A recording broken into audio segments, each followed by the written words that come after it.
So apparently you're allowed to say whatever you want to somebody, and without any regard to somebody's feelings like myself. So it's great. It's fantastic. We're back with our friend Stefan Jawinski and Francis. I really don't like you right now because, Jesus. All right, let's get into it. With this new season, we have hero improvements. We're talking Lawbringer. We're talking about the Raider. Let's get right into it. What are you guys going to present to us first? Lawbringer, please. All right, perfect. Yes. Selected. Perfect. Season of the Axe continues, I guess, right? Yes. The versatile weapon becomes more versatile. Is that what we're saying? Is it accurate? That's exactly the goal, right? Like, fantastic. be more versatile. So what are Lawbringer's good things and problems right now? On live, shove on block is a huge problem. It allows Lawbringer to be defensive as he wants, but also means that opponents can basically do no offense because you block fairly freely and you stop their actually good attacks, which are usually the second or third in the chain. So that's a problematic thing on the character. Beyond that, Lawbringer can counterattack, so that's really good without parry options. Can transform into Bombbringer eventually during the 4v4. But cannot initiate, cannot sustain combat, and that's what we want to take a look at and try to fix today, or I guess May 2nd. Yeah. Next week. Nice. So let's go through the painful part. Shove on block, removed. Removed. That's completely. it, gone, out. Okay, why? Because everybody wants it. Okay. Everybody needs it. All right. And Okay. even if you don't understand it, it's like, same with Shigoki, we took away the armor, the special armor. Because it stopped all offense in the game. We need the game to be more offense-oriented, so this will help opponents, obviously. So what does Lawbringer get in compensation for this? Please tell me.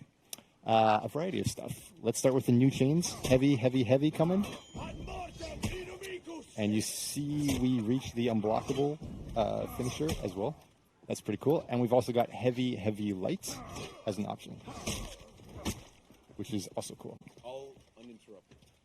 That's where it gets a little interesting. Oh, okay. So the light attacks now are 500 across the board, except for the top lights, which are 400 on the first and second. Boom. And the side lights are all 500, and the side lights are not interrupted on block. So then you can really sustain offense this way. Exactly. The idea being once you start attacking, you can continue it. You can get maybe your second hit in, and they have to block. If they block, you get to your unblockable finisher. Trying to take as many notes as possible because my performances showed I don't know much, right? So just trying to learn here. We got a whole season to practice, so that's good. Jesus. What's important? There are a bunch of arcane routes to get to the finisher. Sometimes you get unblockable depending how you got there. Sometimes you wouldn't, depending how you got there. We want that to be the big goal of the character. That's why the side lights are not interrupted on block. That's why the top light is pretty quick, all that kind of stuff. So that's what's going on there. Swift Justice finisher. Let's jump around the character a little bit. After any top heavy finisher, or do you want to parry? Or? Top heavy finisher, right? Yeah. Light. Perfect. So you get that there now, which is pretty cool. Other switch, long arm and impale, impaling charge or parry impale. These can both be interrupted by players in the same way that Shigoki's Demon Embrace or Highlander Caber Toss can be interrupted by players. This is an important thing. We've seen this with those characters be very successful in that the ganking is still effective with Shigoki or Shaman or something like that. But it's a little bit less annoying than it is on live right now, where an impale or something like that or a long arm basically guarantees death as all of your teammates hit this victim and they can't do anything, you just die. So here it at least means there's a little more skill involved in that. So that's really cool. I think shove. Shove. Live Lawbringer used to have a weird mix-up where, like, you could throw a light and they couldn't block it, but you could dodge, but the guard break would catch you, so it was this weird, like, thing. It wasn't that good either. So now we're trying to give shove a regular bump reaction, which means that you get the light after it. It is counted as your second light in the chain, so you're seeing him do shove, light, and he can get to his heavy unblockable finisher, which is kind of now the game plan on the offensive side for Lawbringer. And so when you're bringing these changes to a character, how difficult is it to kind of make sure that you're keeping the identity of the character itself? So we think that's critical. I mean, like, that's why we talked about at the beginning, like, we think of Lawbringer as a defensive powerhouse, obviously. I mean, Shove and Block was the epitome of that, but the parry counters are really the star of the character. The Bombbringer aspect, we keep that, of course, but you see the bit of the attempt to have a mix-up on live, and now we're trying to get that stuff working. So it's really keep the special core of the character, and then bring those aspects that are lacking a little bit. We can maybe talk a little bit, since we're talking about the core of the character, the parry changes. Sorry, we're just going to jump ahead. Francis is going to have to randomly jump all over the place. I'm going to do heavy, and he's going to parry it. Light is still good. Top heavy unblockable against the light is guaranteed, and you get the light repost or light extra hit after that. And the new fun stuff. Make way is now super armored unblockable.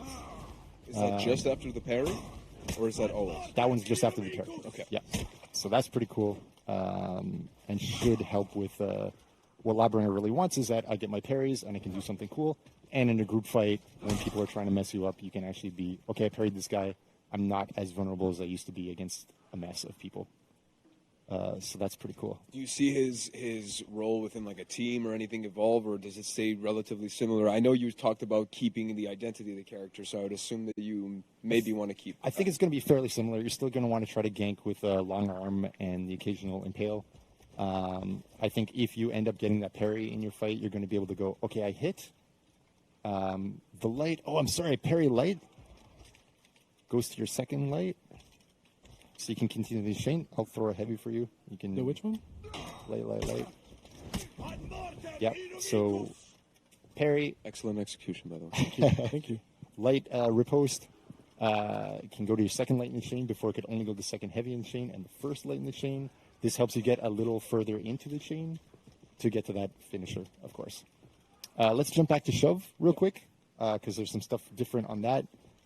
Shove in the chain now has armor, is now 500 MS. What else does it have? It gives you the free lights, and it can be done after any heavy, on hit, on miss, or on block. And here you see miss, and you got to shove. And then do it on block, whatever you want.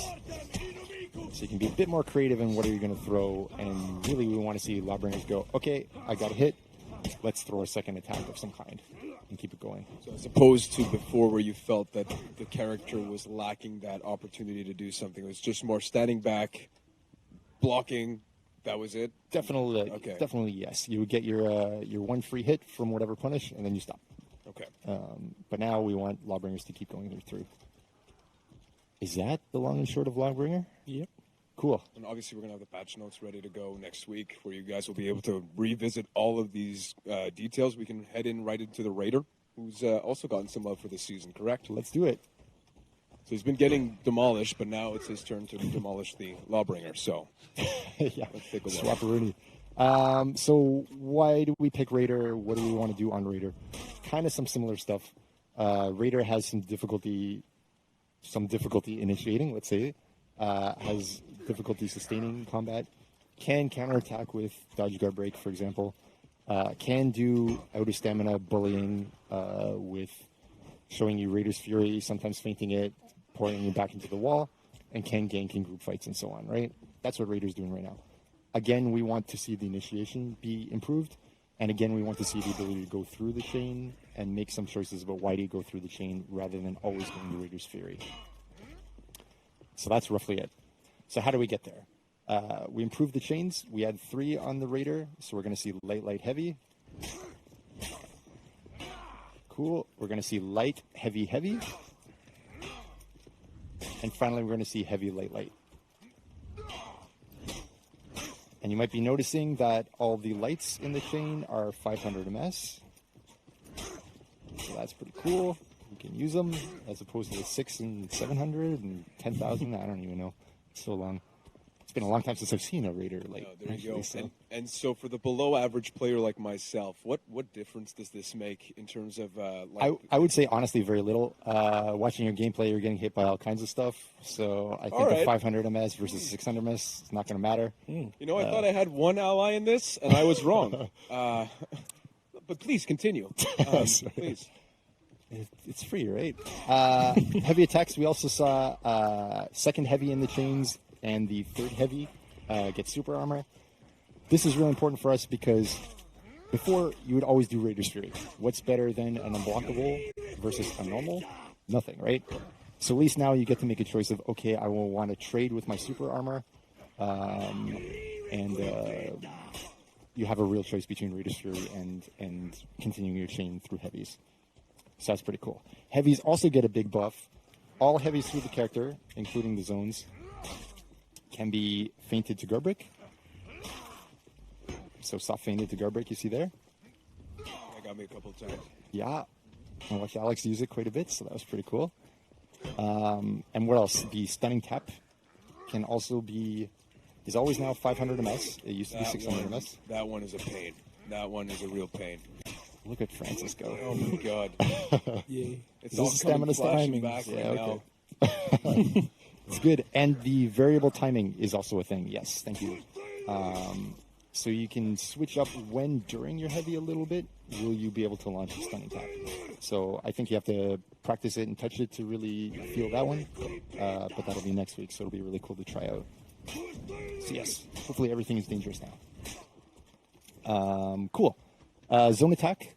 You might have seen, we also had the problem with two things, like understandability and wanting to have a little more options to how do you launch your Radius Fury. Radius Fury is always from the right. Zone attack was always from the right. Both were 900 MS. There was a big damage differential where we had 28 and 50. We want to keep that aspect of it, but we want you to very clearly understand it's my zone attack, which is now called Raider's Storm, and that will be from the left, and that's your from neutral zone attack, whereas Raider's Fury will stay from the right, stay 50 damage, and so on. The big benefits you get are the opponent will understand this is the less damaging one, and this is a crazy damaging one, and you'll have the ability to say, okay, from neutral, I'll be able to hit these guys, and if I'm chaining, I'll be able to hit these guys.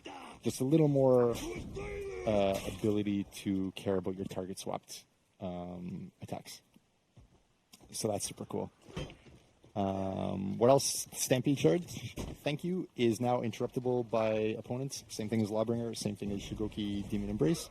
So it should be a little less annoying in ganks. And yet we saw in those games, Raider was still able to be effective and people were able to time things properly. So hope that your teammates are paying attention and everything will be all right. Do we want to do damage on both characters? I missed it on Lawbringer. Yeah, may as well go through a little jogging of that. All right, Raider, here we go. Second side heavy is now 35 damage, was 30. Second top heavy is now 40, was 35. Side light finishers are now 18, were 15. Top light finisher is now 22, was 15. Side heavy finishers are now 40, were 30. Top heavy finisher is now 48, was 30. And sprint attack, aka reaping charge, is now 35. And gets blocked. Was 25. I didn't even notice that you were doing all of the moves as the cheese. He's so good. Next level. He's like my second half. But yes, with those damage increases, also we can care about like, hey, there's a real reason to use this instead of Raider's Fury in certain situations. We'll quickly go down Lawbringers. Top light finisher is now 20, was 15. Do you want to do a quick swap just to showcase the moves again? Do you want to show it? If that's worth it. But okay, cool. May as well. Top light finisher is now 20, was 15. Side light finisher is now 18, was 15.